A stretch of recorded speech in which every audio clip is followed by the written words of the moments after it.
kung may strawberry spinach ako, may 3 spinach din ako. Ito yung parang, ano ba to? Lamb's quarter.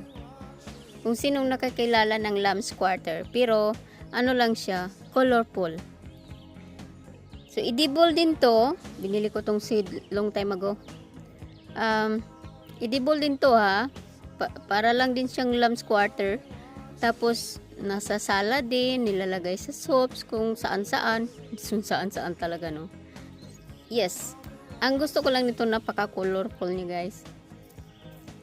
Yung yang pa niya nilalagay namin sa salad. Pero normally nilalagay ko sa sabaw. Yeah. Masarap siya. Kasi 'di ba, yung kumakain ng lamb's quarter, ito 'yun.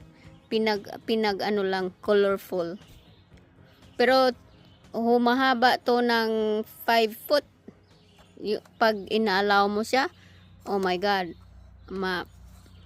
Pag ganitong pot, pag inaalaw ko to, mas matangkad pa to sa akin. Yeah.